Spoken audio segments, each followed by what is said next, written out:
শ্রদ্ধার সাথে স্মরণ করছি বোর্ডের মেধাবী শিক্ষার্থী নিষিদ্ধ ঘোষিত সন্ত্রাসী সংগঠন ছাত্রলীগের নির্মম হত্যাকাণ্ডের শিকার শহীদ আবরার ফাহাদকে। আমরা আজকে ছাত্র অধিকার পরিষদের পক্ষ থেকে শহীদ আবরার ফাহাদের ষষ্ঠ শাহাদাত বার্ষিকীতে আমরা তাকে স্মরণ করছি।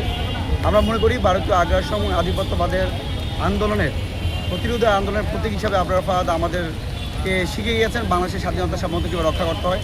সেই প্রেক্ষিতে বাংলাদেশে আপনারা দেখতে পেয়েছেন 2019 সালে এনআরসি নিয়ে কথা বলা, 2021 সালে ভারতীয় আগ্রাসন আধিপত্য নিয়ে কথা বলা, মোদী বিরোধী আন্দোলন করতে গিয়ে ছাত্র অধিকার পরিষদ অসংখ্য নেতাকর্মী জেল জুলুম নির্যাতনের শিকার হতে হয়েছে।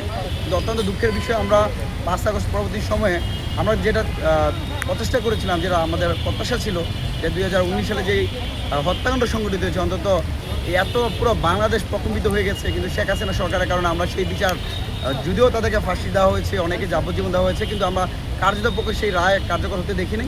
কিন্তু আমরা প্রত্যাশা করেছিলাম 2000 অধিক শহীদের রক্তের বিনিময়ে যে সরকার আসছে, অন্তর্বর্তীকালীন সরকার শহীদ আবরারকে লালন করে, তারা বারবার বলছিল, কিন্তু আমরা বাস্তবতা ভিন্ন দেখতে পেয়েছি। যার কারণে আজকে 1 বছর পরে এসেও আমরা তাদের বিরুদ্ধে যেই রায় এসেছে সেই রায় কার্যকর হয় নাই।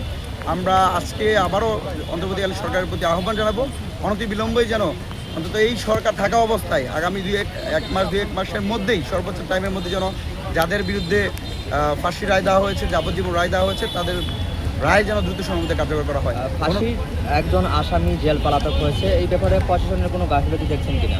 অবশ্যই একজন, এই যে বাংলাদেশের সবচেয়ে আলোচিত একটা ঘটনা, বাংলাদেশের যে ঘটনা প্রত্যেকটা বিশ্ববিদ্যালয় কলেজ শিক্ষার্থীদের হৃদয়ের স্পন্দন নাড়িয়ে দিয়েছে, শিক্ষার্থী থেকে শুরু করে অভিভাবকদের, যেই ঘটনায়, সেই ঘটনায় একটা আলোচিত ঘটনার প্রেক্ষিতে আসামিরা তাদেরকে সুরক্ষিত না করে তাদেরকে পালানোর রাস্তা তৈরি করে দিয়েছে কিনা, আমরা মনে করি একটা রাস্তা তৈরি করে দেওয়া হয়েছে। সেই জায়গাতে জেল প্রশাসন বা স্বরাষ্ট্র উপদেষ্টা বা তাদের দায় কোনোভাবেই এড়ানো যায় না। আমরা তাদের প্রতি আহ্বান জানাই, তারা আসলে কি বলে, যে কিছু কথা বললে সেগুলো আবার নিজেদের গায়ে আসে। এই যে সরকার তো আর জনগণের ভোটে আসে না, এই সরকার আমাদের রক্তের বিনিময়ে তারা বসেছে, তো বসার পর